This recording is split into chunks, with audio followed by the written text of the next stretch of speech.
பல பேட்டிகளில் சொல்லியிருக்கேன். எனக்கு வந்து அந்த தில், தூள், கில்லி இந்த மாரி ஒரு மாஸ் மசாலா படம்லாம் ரொம்ப பிடிக்கும். ரொம்ப என்ஜாய் பண்ணி பார்ப்பேன். அதே மாரி தெலுங்குல போக்கிரி, ஒக்கடு இந்த மாரி படங்கள்லாம் ரொம்ப என்டர்டெய்னிங்கா இருக்கும். பரபரன்னு போகும், ஜாலியா இருக்கும். லைக் இந்த மாரி நம்மளும் ஒரு படம் பண்ணணும்னு ரொம்ப நாளா ஒரு மைண்ட்ல இருந்தது. இந்த ஸ்கிரிப்ட் பார்த்தா அந்த ஸ்கோப் இருந்தது.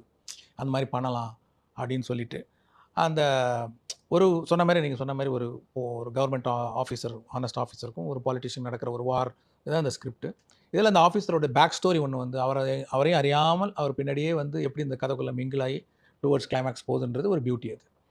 அத வந்து ஆம் எவ்வளவு இன்ட்ரெஸ்ட்டா பேசியா சொல்ல முடியும். இந்த படத்த பொறுத்தவரைக்கும் what I believe is the speed. I mean well edited film like editor Ruben தான் பண்ணாரு. வந்து எங்கேயுமே நிக்காம பரபரன்னு போயிடும் படம். அது மாரி. அதில வந்து அம் அ நான் விரும்புற விஷயங்கள், மக்கள் என்கிட்ட எதிர்பார்க்குற விஷயங்கள், இதெல்லாம் வந்து சுவாரஸ்யமா குடுத்துருக்கோம். அண்ட் இதில வந்து கவர்ன்மென்ட் ப்ரொசீஜர்ஸ், ஒரு ஆஃபீஸருடைய பவர், ஆஃபீஸருடைய ரைட்ஸ், அவருடைய லிமிட்ஸ் என்ன? அத பேஸ் பண்ணி சீன்ஸ் எல்லாம் இது பண்ணியிருக்கோம், ஷேப் பண்ணியிருக்கோம். அதெல்லாம் கொஞ்சம் இன்ட்ரஸ்டிங்கா இருக்கும். கொஞ்சம் கொஞ்சம் புதுசா இருக்கும். நெறைய விஷயங்கள் சொல்லியிருக்கோம். லைக் எல்லாம் இருக்குன்னு நெனைக்கிறேன். Like songs, action, good story, good dialogues, good scenes and good sentiment எல்லாமே இருக்குன்னு நெனைக்கிறேன். The emotions are universal. Like whether it is mother son or father son or lovers or friends. So அந்த emotions இருக்கு இந்த படத்தில. So I strongly believe it will connect everybody. நீங்க